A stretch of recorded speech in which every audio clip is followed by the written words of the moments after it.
Magandang morning po sa ating lahat mga kalingap. So, isang mapagpalang araw. At muli, unang araw po natin ng ating paggawa. Ano pala, kuya, no? Salamat. At yan po ating mga kasama. Ayan. Sa ating maggawa ng bahay kubo. So, yan po yung materialis. Tara, puntahan po natin yung site. At saka pala, thank you. Maraming salamat po sa suporta, Team Kalingap. Kuya Bal, atid na Kalingap Club. Thank you very much. At dito tayo ngayon sa Palawan. So tara, punta natin. Kuha tayo ng isa, buhat. Dalhin natin sa location kung saan tayo titirik ng bahay kubo. Ito maganda at mayroon nang naka-prepare na kahoy. Maraming salamat talaga. Anong highway lang po ito mga kalingap. Yan. Ang kabundukan yan. Province life po tayo.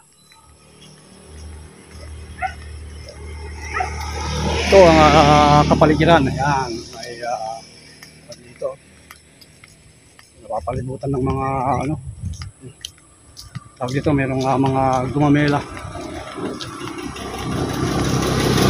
Natin lang po kabilang ibayo.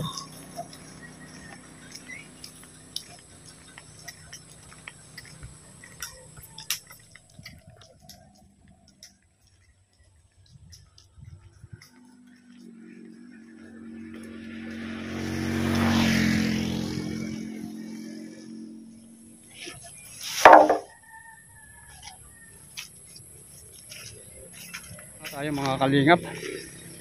Ito basakan po ito. O ibig sabihin palayan. At titingnan natin kung hanggang saan tayo dito. Para alam natin kung saan ating gagalawin. Ayan. Basakan, tinatawag nilang basakan. Ito, palayan. Oh, ito.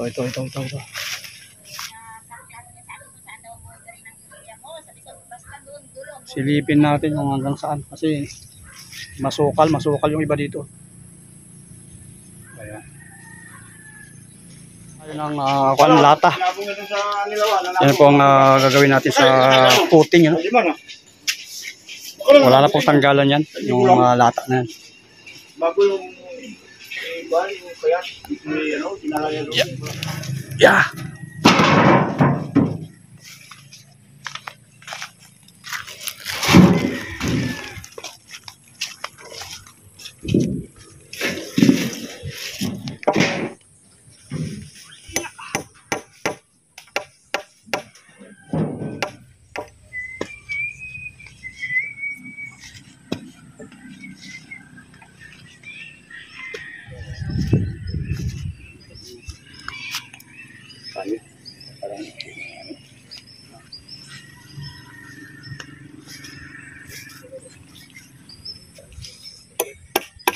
May mga kalabaw pa dito. Saka ito, may ibon yan.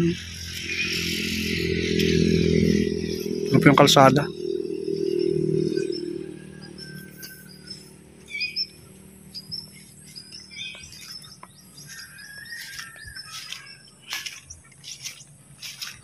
Ito po magandang gawing fish pan. Ito kasi may katabing kwan dyan, sapa. Fish pan, tapos doon tayo mag garden yung pag sa alaga. Dito garden. Medyo mahirap yung mag layout pa. Kasi kailangan isakto yung mga yero para walang sayang.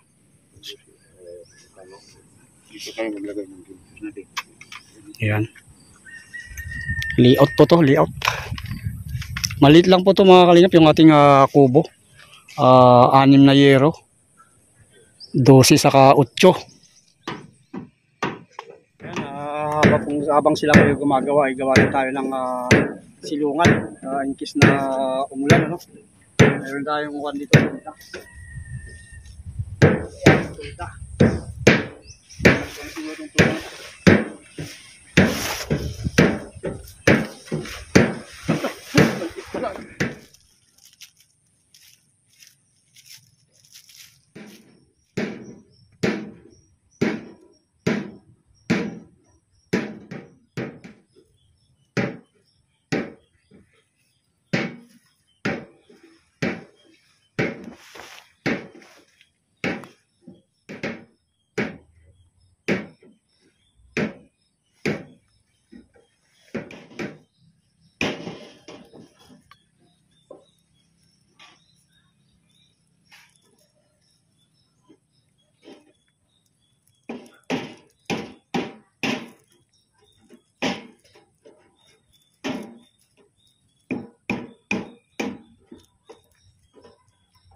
Alright. Ayos. Alright. Mayroon na tayong silungan pag umulan. Yan. Alright. Thank you. Yan. Samantala.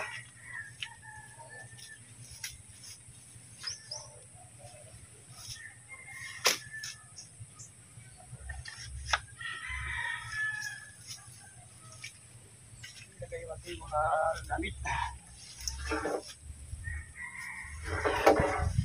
Umulan.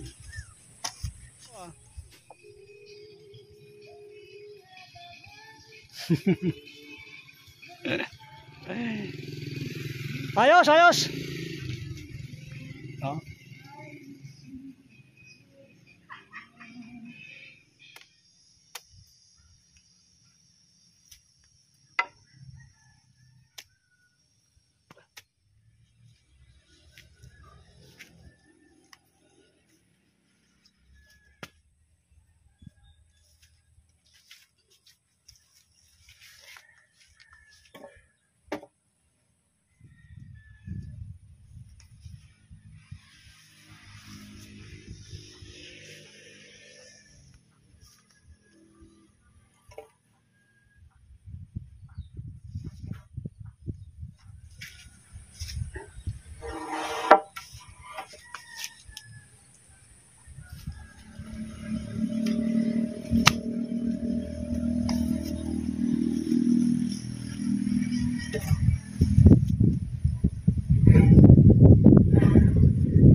Ikaw daw? Wonder. Ito.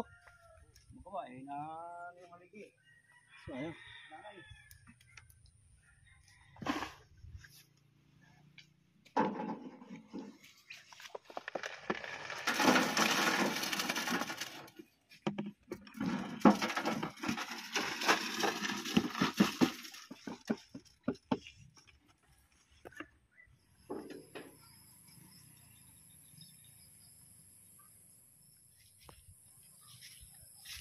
Ayan, tapos na po. So, yan na po yung kabuuan ng pupustihan. No?